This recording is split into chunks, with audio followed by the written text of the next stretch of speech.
Hello everyone and welcome to this session. My name is Mina Patel and I'm a researcher with the Assessment Research Group at the British Council. I'd like to start by thanking my colleagues at the British Council Brazil for inviting me to present during ELT week, and I'd like to thank all of you for taking the time to listen to this session. It's an absolute privilege to be talking to you today. For today's session, I'd like to talk to you about a few things. Obviously, the Future of English programme, I'll give you an overview and share findings from our initial research. I'd like to put those findings in the context of the comprehensive learning system as proposed by Barry O'Sullivan, and then talk about possible implications for policy making. The Future of English is a multi-stage programme which will set a research agenda with global scope and local relevance. The project takes a cross-disciplinary approach to reach diverse audiences. It draws on research experience and expertise from a range of disciplines, for example, applied linguistics, assessment, practitioners with experience in the field, and experts employing Future's methodology. It aims to provide insights on trends that will define the role of English as a global language over the next decade, to inform language policy and education reform interventions, and also to lay out a research agenda capable of generating hard evidence and data to inform those policy decisions and evaluate their impact. This is not the first time that the British Council has considered the future of English. In 2006, the late David Graddol produced his influential book, English Next. This was commissioned by the British Council, and in that book, David examined the current and potential future trends in English language learning and teaching. David was looking 15 years ahead, and so in 2021, it seemed the right time to revisit his work and his predictions. This initial task became the first of 3 phases of the Future of English programme. So, phase 1 took English Next as its starting point and evaluated Graddol's predictions before looking forward to the future by producing a new set of 16 predictions for the next decade. Phase 2 comprised a series of regional policy roundtables. The aim of the Phase 2 was to gather insights and opinions from policymakers and influencers from all over the world, and then to analyse the data gathered during these roundtables to help revise and refine the predictions from Phase 1. Phase 3, the phase that we're in now, will develop new ways of engaging with global experts, policymakers, academics, parents, teachers, employers, students, and other stakeholders to track trends through robust evidence-based data collection and evaluate and interpret the trends over time. The Future of English grant scheme is a central part of Phase 3. So, the grant scheme has awarded research grants to 4 UK universities covering the topics that you can see on the screen. So they're all related to some of the themes that have emerged from our initial findings. All 4 universities are working with research partners and participants overseas in a total of 40 countries. So this is truly global research. The aims of the research grant scheme include, but are not limited to critically evaluate the key trends identified by the Future of English programme, to develop new and ambitious methods for measuring and tracking the key trends, and to find effective means of measuring and understanding the impact of English as a foreign language, taking into account greater digital engagement and new technologies. So I'm going to go back to Phase 2 because that's where we collected the bulk of our data and where the findings will come from. So after we reviewed Graddol's 14 trends, we made our own predictions about the future of English. However, we always wanted other opinions and insights to help to inform the new predictions that we were making. So, in Phase 2 of the project, we organised 14 roundtable discussions from July to December 2021. They involved 92 participants from 49 countries and territories. So, And they serve two purposes. Firstly, to appraise the 16 predictions that were developed at the end of phase 1 of the project. And secondly, to elicit participant opinions on the future of English in their own context, based on their expertise, experiences, observations, and insights of the current and emerging practice of use. We chose policymakers and influencers specifically because at this stage we wanted an overview of national and regional policy, oversight and practice. That said, we always knew that we would need to talk to teachers and learners and other stakeholders. And the research grants in phase 3 and conferences like this one are the start of that process. So we're just at the beginning, really. So this slide provides some headlines from the Americas Roundtable. Some of the main points to emerge from the Roundtable related to the ongoing importance of teachers, but with concerns about teacher capacity and initial and ongoing professional development for teachers. EDI, with considerable disparities in many areas related to access, provision and resourcing of education. Employment being a major driver for the need of English, particularly in the hospitality sector, while other drivers include social media as a platform for communication and informal education, social and economic success in an increasingly multilingual region, and also global mobility. And technology, of course, as both an enabler and a disruptor, but with concerns about the quality of some of the education provision available online, and also about the lack of access for many people, as I've just mentioned. So they were just some of the key highlights. So one conclusion from all of the roundtables was that actually we weren't in a position to try and make any new predictions. Our findings were very interesting and useful, but this is just the beginning of the conversation about the future of English. There are many more questions to be asked and answered, and therefore we framed our findings as further questions to be explored. So I'm now going to go through our findings with you, but just give you a very brief overview, as I know that other colleagues during this week are going to talk a bit more in depth about some of the themes that have come out. So our findings suggest that these 8 areas will impact the future of English in the next decade or so. Will English remain the world's most sought after language? Well, around 2 billion people already speak English as an additional language. The demand for English will remain strong, driven primarily by education, employment and technology. English is in a constant state of flux, with boundaries between languages blurring, and English being used in a dynamic and multifaceted ways, often in multilingual situations. So there are local variations of English that have developed as local lingua francas. For example, Hinglish, a blend of Hindi and English in India. Singlish in Singapore, which incorporates Chinese and Malay. And Nigerian English in both standard and pidgin versions. So it'd be interesting to see, therefore, how world Englishes develop in the future. But for the foreseeable future, for the now, and not so much in the distant future, English will continue to function, to quote Heathrow's, as a contact language, a lingua franca, and a language in flux. What role will English play in our multilingual reality? Multilingualism is the use of multiple languages by individuals or societies.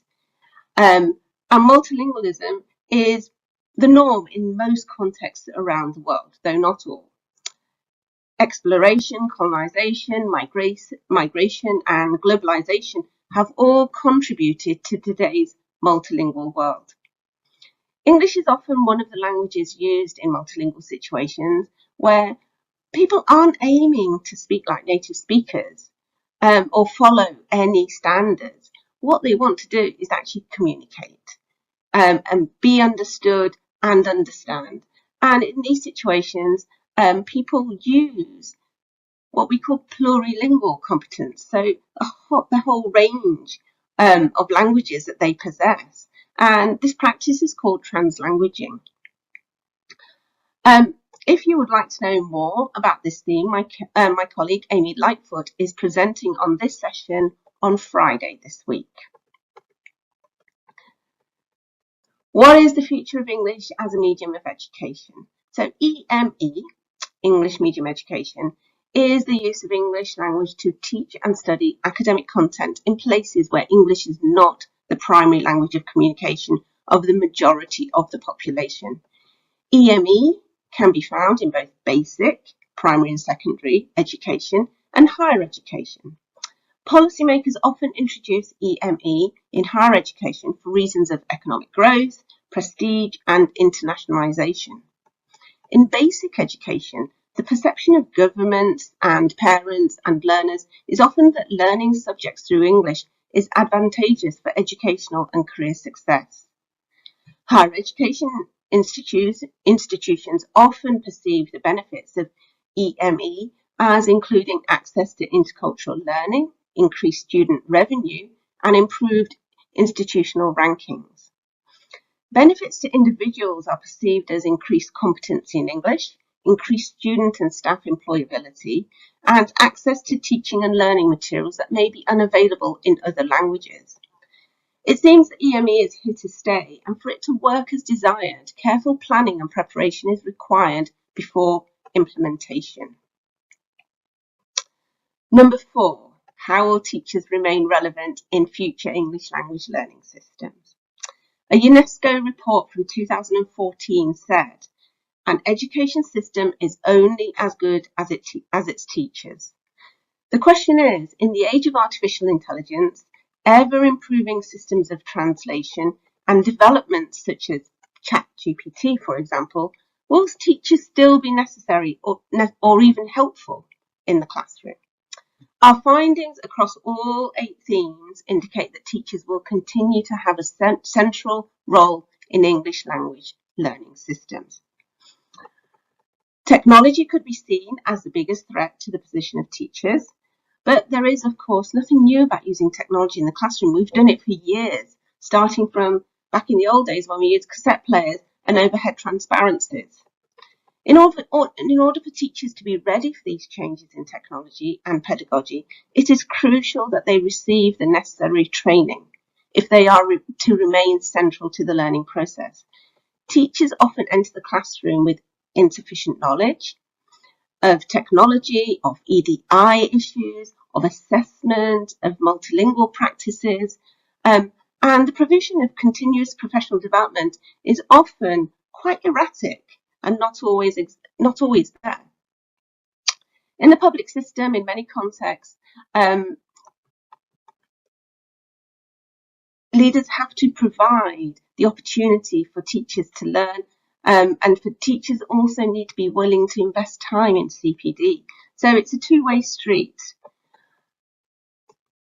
So teachers will continue to be relevant. Training is essential as an ongoing process, and teachers need to invest in it. Number 5, public and private English language provision. Who has the answers? Well, UNICEF tells us that more than 72 million children of primary education age are not in school, and 750 million adults are illiterate. These are big, big numbers. Globally, the public sector provision of English language teaching is often failing. English levels are not generally felt to be meeting the required levels necessary to operate in many fields of employment and sometimes even education. Research shows a strong need in basic education for the public system for development of school infrastructure, teachers, teaching methodology, technology and assessment. With this in mind, parents that can afford it are increasingly sending their children into the private system with the perception that it will provide better outcomes in English than the public system. Private schools providing EME have mushroomed in the last decade globally. Private education certainly does tend to have the resources to provide more continuous professional development for teachers and more money for teachers, resulting in better motivated teachers. However, our participants in our data collection showed concern about the variation and sometimes quality of provision in private schools. Perhaps the most concerning is the growing inequality gap that is inherent in the mushrooming of private education.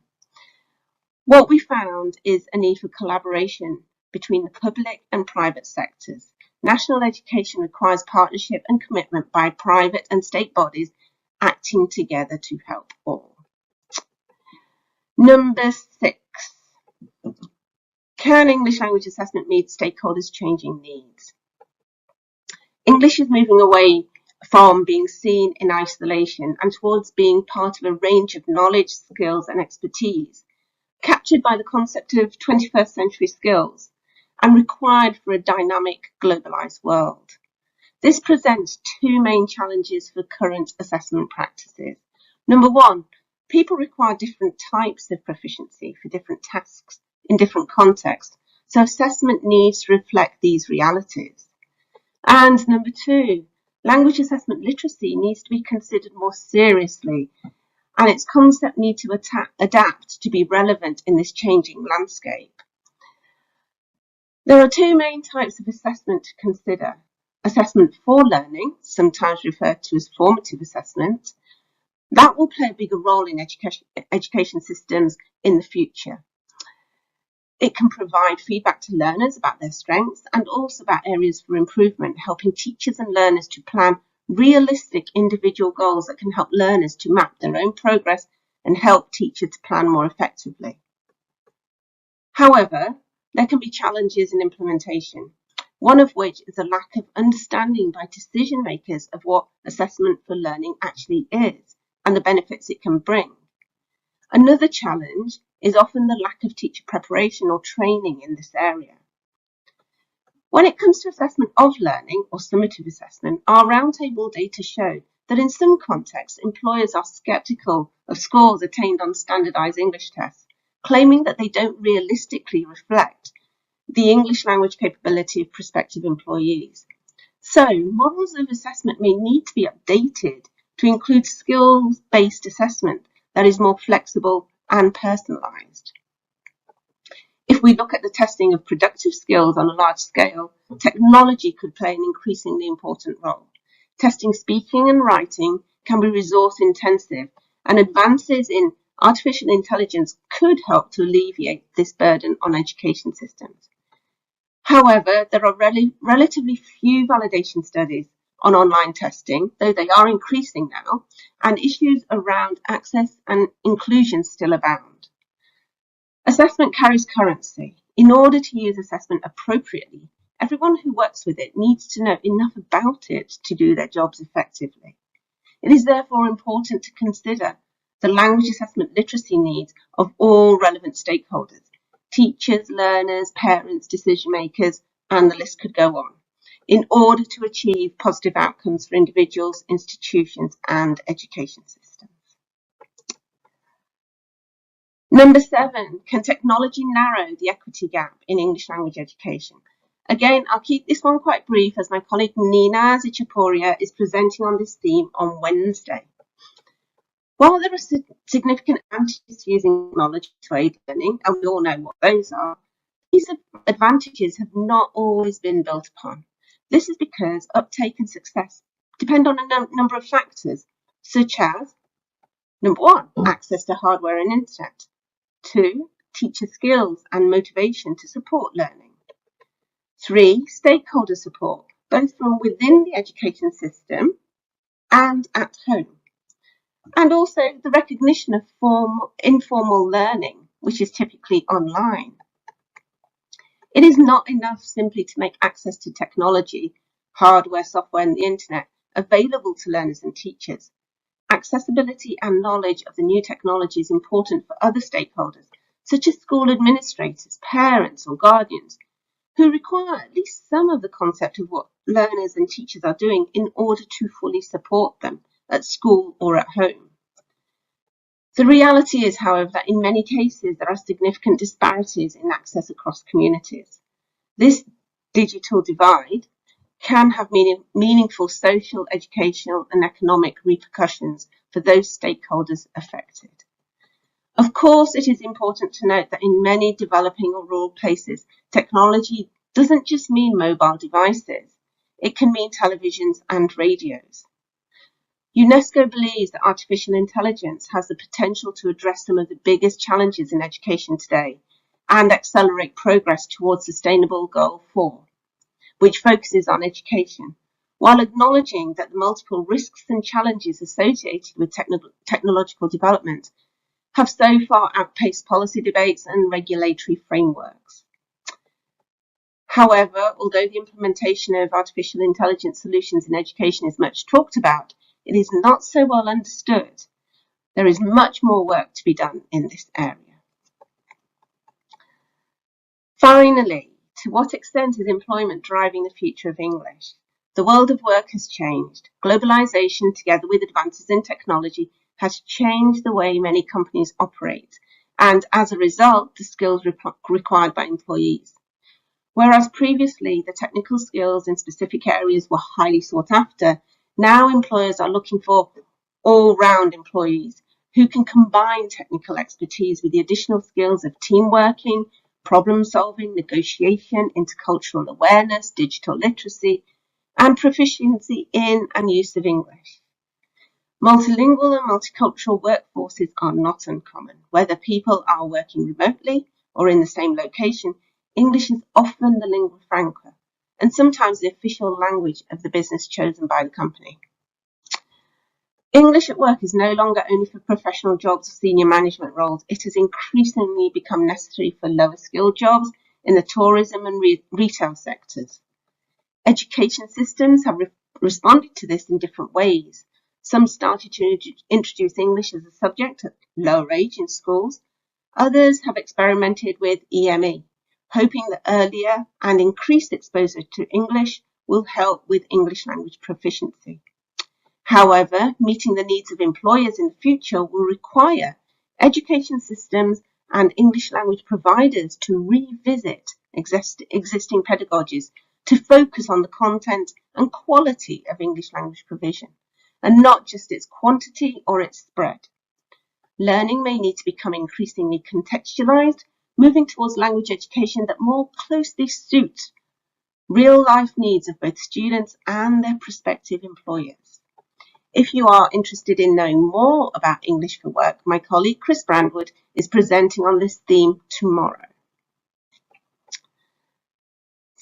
So, those were the 8 themes in a little nutshell, but if you'd like more detail on any of them, they are all published in our new book, The Future of English, Global Perspectives, which was only published in April. And later on in the presentation, I'll show you how you can download a free copy for yourselves. So we have our 8 areas of interest, but what does this all mean from an educational systemic perspective? The participants in our roundtable were talking about contexts that they live in and the systems they work in. The Comprehensive Learning System by Barry O'Sullivan proposes that for learning programs to function efficiently, they should be seen as one comprehensive system. Within the system, there are core elements: curriculum, delivery, assessment, and they must be based on a single philosophy of learning, supported by clearly defined models of language ability and progression, and underpinned by a measurement model. Failure to ensure that all 3 are fully in harmony is likely to lead to the failure of the system. The system itself, however, does not exist in a vacuum, but instead it is situated within a specific educational and social context, which is defined by the key stakeholders who comprise that context. So teachers, educators, parents, learners, decision makers, they are all key stakeholders. But what the comprehensive learning system means is that each learning system is different, and it depends on the social values held by the stakeholders. It depends on the policies that are decided upon. But where these 3 elements are not in harmony, the system will not work as well as it should do. So, the themes that I presented to you, they are big and broad and with many questions still to be answered. But with the comprehensive learning system in mind, we found actually in our data that there are 3 threads and all themes. Education policy, regardless of resources, training, motivation, what happens in most classrooms around the world today is underpinned by education policy. And therefore, policymakers have a big responsibility when making decisions about English language teaching, as this impacts individuals, communities, and in the long term, countries. Stakeholders. Our research showed that education, and in our case, English language teaching, should be an inclusive endeavour in which a variety of stakeholders, and these will be different in different contexts, should be consulted when making decisions, should be included in communications as they are part of the comprehensive learning community. One stakeholder that featured prominently in our discussions is the parent. We should be talking to them more, listening to them more, including them more. Not always easy, but something we should try and aim for. EDI, equality, diversity, inclusion. This has become a bit of a buzz phrase at the moment. It's not possible to have many conversations about education without the mention of EDI in its various forms. However, though the concepts it encompasses are desirable, what does it mean in reality? What does implementation look like? For us, this is intrinsically linked to stakeholders, including their different perspectives, and policy, what needs to be in place in order for us to support diversity and be fair to all. So again, I'm not necessarily giving any solutions, but what I'm saying is there are a lot more questions that need answering, and we hope that the Future of English programme through the years will help us answer some of them. Implementing language in education policies is complex, requiring social consensus and careful consideration and planning in order to benefit learners and communities.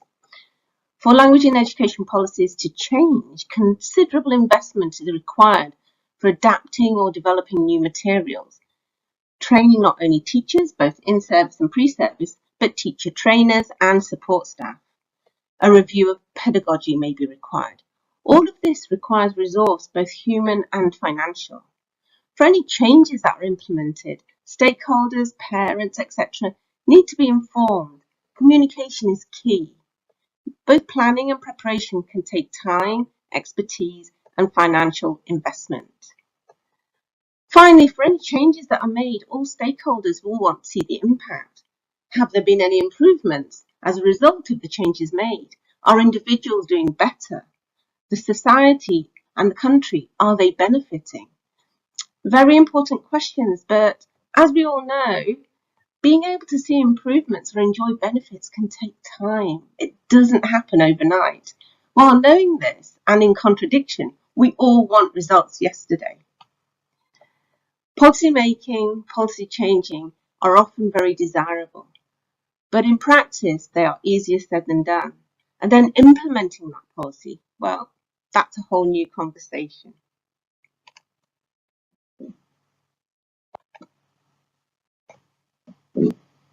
So the future of English is interesting, dynamic and contextual, but there are still many questions. The Future of English programme is an invitation for all of you to collaborate and try and answer some of these questions. We're living in exciting times, change is the norm, but for the foreseeable future, English will continue to connect people and to change lives. Oh, okay. As promised, here's the QR code if you want to download your free copy of the Future English Global Perspectives, which will discuss the themes in a lot more detail than I have today. There's also an email address there if you'd like to stay in touch about the Future of English programme or have any questions about it. You can write to us at futureofenglish4@britishcouncil.org. But before I let you all go, I am just going to plug a webinar that's coming up in September. It's the first in our New Directions LATAM webinar series, and the presenter is Barry O'Sullivan, and he's going to talk about reshaping and aligning assessment with the curriculum. This is a plenary he should have done at New Directions LATAM in May in Sao Paulo, but unfortunately he couldn't.